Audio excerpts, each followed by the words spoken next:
नमस्कार दोस्तों, आज हम बात करने वाले हैं 23 जून 1757 में हुए एक ऐसे युद्ध की जिसने अंग्रेजों को जो व्यापार करने आए थे यहां पर उन्हें सत्ता पर बैठने का रास्ता दिखा दिया। जी हां, हम बात करने वाले हैं 1757 में हुए बैटल ऑफ प्लासी की, और जिसमें यह जानना है कि यह सच में युद्ध हुआ था या षड्यंत्र से उन्होंने जीता था। तो चलिए बिना देर के इसे शुरू करते हैं कि इसके पीछे का बैकग्राउंड क्या है और किस तरीके से यह युद्ध स्टार्ट हुआ।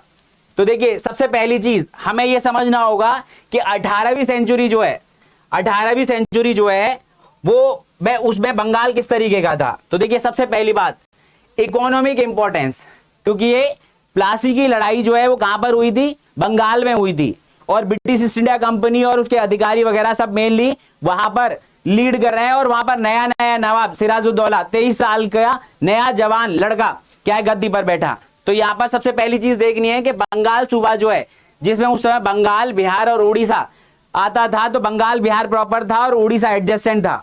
तो ये जो है लगभग मुगल साम्राज्य के 50% खजाना जो होता था, आप यहां पर देख पा रहे हो कि वेल्थिएस्ट मुगल प्रोविंस हुआ करता था, जिसमें लगभग कितना 50% जो भी उनकी वेल्थ आती थी उसकी 50% टैक्स वगैरह से कलेक्शन सिर्फ यहीं से आता था। तो ये बात अंग्रेजों को भली भांति पता थी। दूसरी बात यहां पर जो हमें देखनी है बेटा वो ये है कि पहला तो वो वेल्थिएस्ट रीजन है, दूसरा है सक्सेशन टू द थ्रोन, गद्दी का उत्तराधिकारी। दरअसल होता यह है कि उसी समय अलीवर्दी खान 1756 में जो बंगाल के नवाब हुआ करते थे उनकी डेथ हो जाती है, और बंगाल के नवाब थे उनकी डेथ हो जाती है। तो डेथ के बाद उनका खुद का कोई असली बेटा नहीं था, सक्सेसर नहीं था, तो उनकी बेटी थी। जो बेटी थी उनमें से जो सबसे छोटी वाली बेटी थी, ठीक है, छोटी वाली बेटी को उन्होंने अपना उत्तराधिकारी नियुक्त किया, और छोटी वाली बेटी का ही बेटा था सिराजुद्दौला, जो आने वाला नवाब बना 1756 में। तो इसलिए याद रखना कि in April 1756 23 year old Sirajuddaulah succeeded his grandfather Alivardi Khan, maternal, ठीक है, ग्रैंडफादर की बात हो रही है यहां पर, ये ध्यान रखना। अब यहां पर नेक्स्ट, अब ये तो बात हुई कि वहां पे जो बंगाल कैसा था। दूसरी बात हुई कि गद्दी पे चेंज हुआ, तो जब नया कोई लड़का बैठता है तो पहले से जो सत्ता में लोग हैं वहां पर, कोई किसी पोस्ट पर है, कोई किसी पोस्ट पर है, उनके दिमाग में बहुत सारी चीजें चलती रहती हैं। वो भी एक अपॉर्चुनिटी ढूंढते हैं सत्ता पर बैठने के लिए, तो उससे होती है कोर्ट राइवलरीज, ठीक है। तो वहीं पर ही डोमेस्टिक अपोनेंट, उनके घर में ही और उनके कोर्ट में ही किस किस तरीके की दिक्कतें थी, कौन कौन सत्ता पर काबिज होना चाहता था।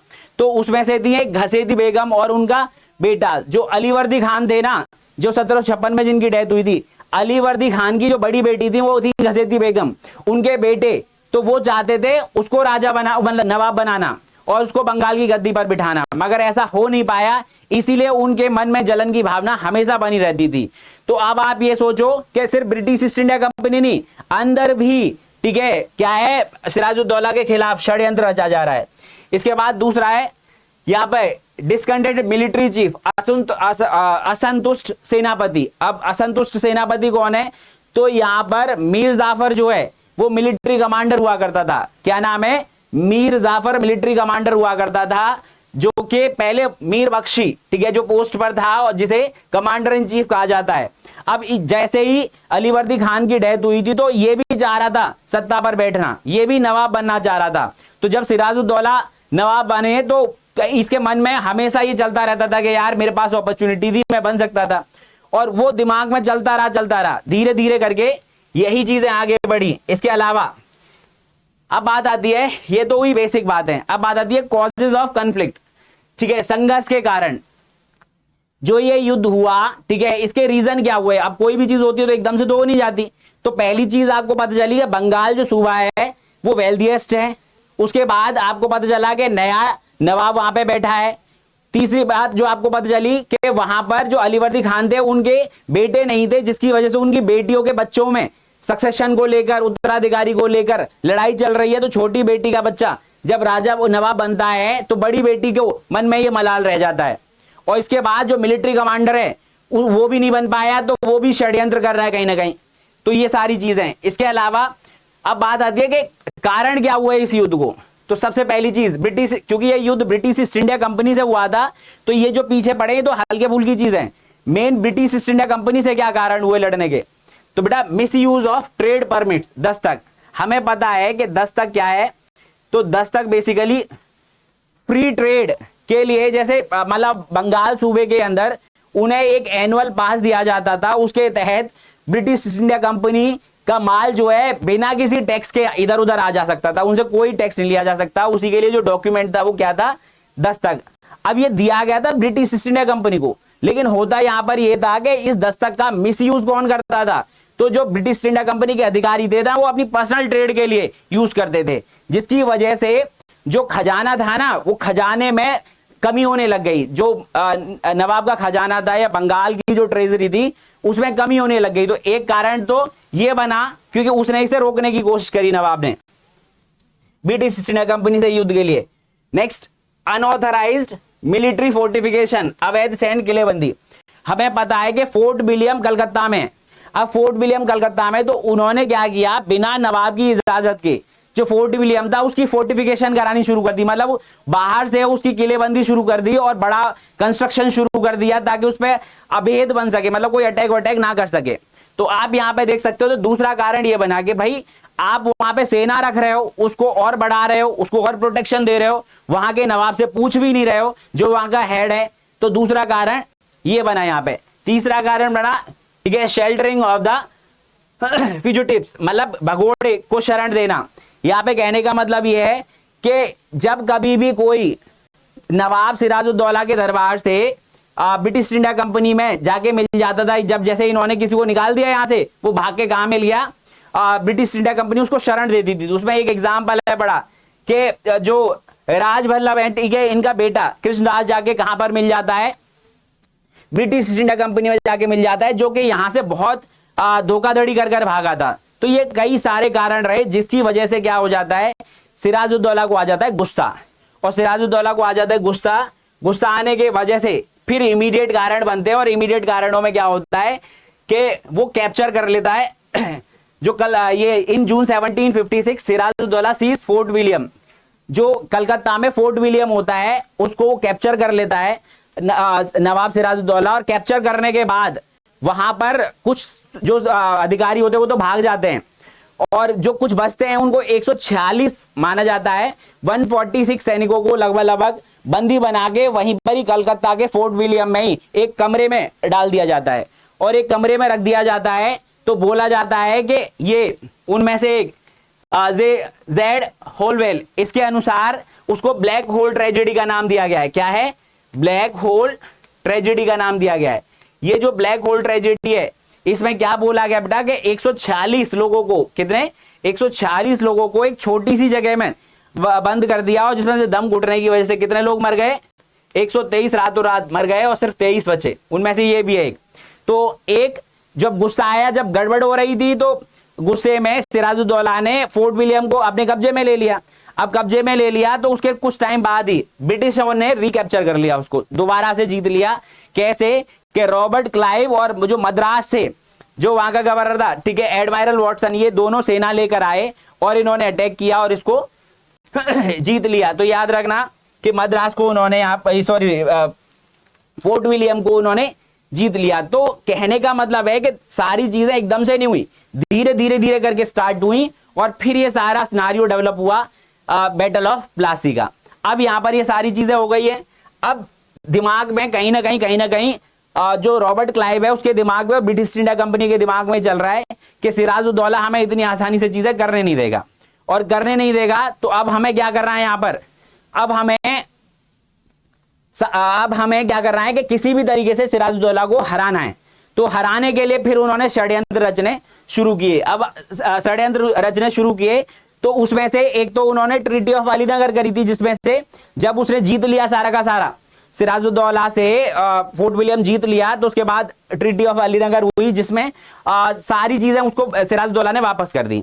अब इसके बाद फिर से ये ब्रिटिश इंडिया कंपनी वाले षड्यंत्र रचने लग गए, और षड्यंत्र में क्लाइव की क्या है, ये ग्रेट कॉन्स्पिरेसी बोलते हैं इसमें, रॉबर्ट क्लाइव ने जिसमें बहुत बड़ा गेम खेला। तो दरअसल जब रॉबर्ट क्लाइव को यह पता चला कि सिराजुद्दौला के दरबार में मीर जाफर क्या है, नवाब बनना चाह रहा है, जो उसका मिलिट्री कमांडर है, तो उसके साथ षड्यंत्र रचा और षड्यंत्र में कई लोग सामने आए। तो उसमें तुम यहां पर लिखा भी है कि मीर जाफर, जगत सेठ, दुर्लभ राय, ये लोग, और इनके साथ मिडल मैन कौन है, अमीचंद या ओमीचंद। यहां पर आप देख रहे हो आर्मी जनरल राय दुर्लभ, ठीक है, बैंकर जगत सेठ और मर्चेंट ओमीचंद। अब क्या हो गया कि यहां पर मीर जाफर, तो अब यहां पर उसने गेम खेला कि जो मीर जाफर से ये वादा किया मीर जाफर को कि हम तुम्हें गद्दी पर बिठा देंगे, नवाब की गद्दी पर बिठा देंगे, तुम हमारा साथ दो। और उसके साथ और कौन कौन मिला हुआ है उसे हटाने के लिए, राय दुर्लभ और, ठीक है, जगत सेठ, ये लोग मिले हुए हैं। अब वहां पर एक व्यापारी हुआ करता था, ठीक है, अमीचंद या ओमीचंद नाम के, वो ब्रिटिश इंडिया कंपनी के पास भी जाते रहते थे व्यापार के लिए और सिराजुद्दौला के दरबार में भी जाते रहते थे। तो उसको मिडलमैन बनाया, ठीक है, मिडलमैन बनाया किसके लिए, ट्रीटी के लिए, कि आपस में किस तरीके से बात की जाए और कैसे ये षड्यंत्र को अंजाम दिया जाए। मीर जाफर एग्री हो गया इस चीज के लिए कि ठीक है मैं तुम्हारा सपोर्ट करूंगा, ये लोग एग्री हो गए। और यही बात बाद में प्लासी के युद्ध में बहुत आखिरी किसको, सिराजुद्दौला को। तो यहां पे आपको ओवरऑल सिनारियो समझ में आ गया कि ब्रिटिशर्स को मौका मिल गया जब फोर्ट विलियम को कैप्चर किया युद्ध के लिए, और यहां पर सिराजुद्दौला की तरफ से जो लोग थे उनको भी अपनी तरफ मिला लिया। और फाइनली इसके अलावा ब्लैक होल ट्रेजेडी की वजह से ब्रिटिशर्स को और एक अपॉर्चुनिटी मिल गई। और रिजल्ट अब यहां पर क्या रहेगा, अब रिजल्ट रहेगा बैटल ऑफ प्लासी। और ऐसे करके 23 जून 1757 को, ठीक है, पलसी एक विलेज कलकत्ता के पास, ठीक है, कुछ किलोमीटर, और ये युद्ध हुआ जिसमें कौन है, एक तरफ ब्रिटिश ईस्ट इंडिया कंपनी है और दूसरी तरफ नवाब है बंगाल का सिराजुद्दौला। अब यहां पर ब्रिटिश ईस्ट इंडिया कंपनी के सैनिक कितने देख रहे हो, 3000 के आसपास, यूरोपियन कितने, मुश्किल से 900, और बाकी मिले हुए इधर के इंडिया में जो तैयार किए वो 2100। और जबकि बंगाल के नवाब की सेना कितनी है, लगभग 50,000 सेना है। उसके बाद भी ये भाई साहब हार जाते हैं, ठीक है। क्यों हार जाते हैं, क्योंकि नवाब यहां पर, नवाब जो सिराजुद्दौला है, इसका सेनापति मीर जाफर युद्ध में लड़ता ही नहीं, अपनी सेना को अलाउ ही नहीं करता और ऊपर से भ्रमित कर देता है चीजों को। तो यहां पर ये याद रखना है। अब देखो यहां पर बात आती है कि बैटल का क्लाइमैक्स कब आया, ये तो शुरुआत हुई, बैटल का क्लाइमैक्स कब आया, तो कभी कभी किस्मत भी साथ नहीं देती। यहां पर है मॉनसून फैक्टर, उस समय क्या हो गया, बारिश हो गई। अब बारिश हो गई तो आप ये समझो कि torrential rain soak the nawabs exposed gun powder while the British protected their with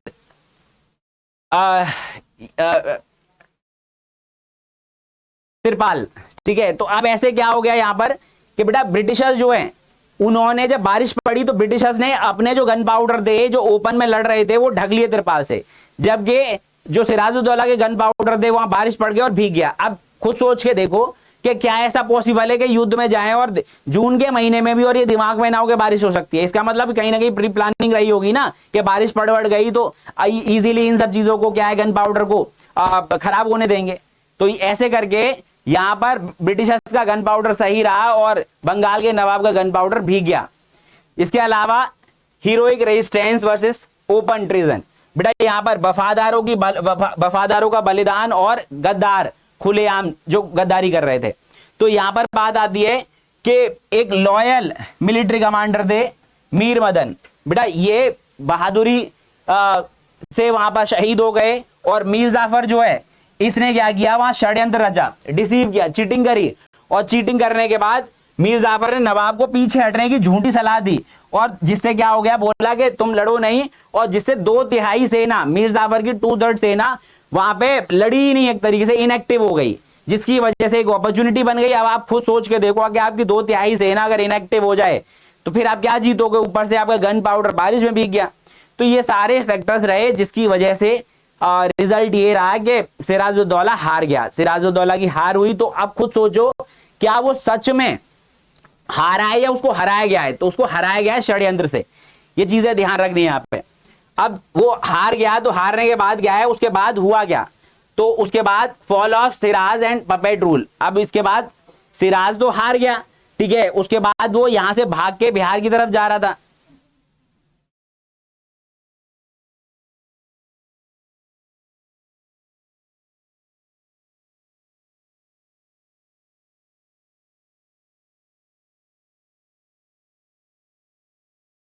तो अब यहां पर क्या होता है कि सिराजुद्दौला जो है, और सिराजुद्दौला की मतलब हार हो जाती है, और सिराजुद्दौला यहां से ठीक है भाग कर जाता है युद्ध से। तो मीर जाफर का बेटा होता है बिरन, ठीक है, उसको ऑर्डर देता है मारने का, और ऐसे करके मीर जाफर जो है ठीक है वो नवाब बन जाता है, सिराजुद्दौला मारा जाता है। तो ये याद रखना, मीर जाफर ने सिर्फ गद्दी के लिए कितना बड़ा षड्यंत्र रचा, आपको ये पता होनी चाहिए।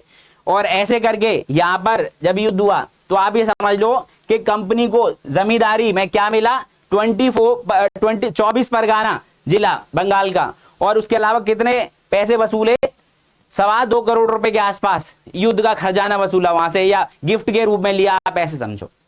और इस युद्ध के बाद से ही सारी की सारी चीजें हो गई। कठपुतली नवाब बैठ गया वहां पर गद्दी पर, और कठपुतली नवाब बैठने की वजह से रिजल्ट क्या रहा यहां पर बेटा, कि ट्रेडर्स टू रूलर्स, जो पहले व्यापार करने आए थे अब वो धीरे धीरे करके बंगाल में एडमिनिस्ट्रेशन संभालने लगे, प्रशासन संभालने लगे, और उसी प्रशासन से धीरे धीरे करके उन्होंने पैसा कमाया। फिर इंडिया की जो वेल्थ है उसको लूट के इंग्लैंड भेजा, और इसी के बाद से फिर उन्होंने बक्सर का युद्ध जीता। धीरे धीरे धीरे करके उन्होंने पूरे देश पर कब्जा कर लिया। तो कहने का मतलब है, आपने सुना होगा ट्रेड टू टेरिटरी, बेटा व्यापार से क्षेत्र तक और फिर प्रशासन तक, उसकी शुरुआत इसी युद्ध से हुई। तो आप भी कुछ लोगों के धोखे की वजह से पूरा देश कब्जे में आ गया। तो यही है बैटल ऑफ प्लासी। तो आप ये समझो कि बैटल ऑफ प्लासी बेसिकली जीता नहीं था अंग्रेजों ने, बल्कि धोखे से जीतकर, षड्यंत्र से जीतकर, और कुछ ही लोगों की या दगाबाजी से जीतकर देश पर क्या है कब्जा किया। थैंक यू, फिर मिलेंगे नेक्स्ट वीडियो में।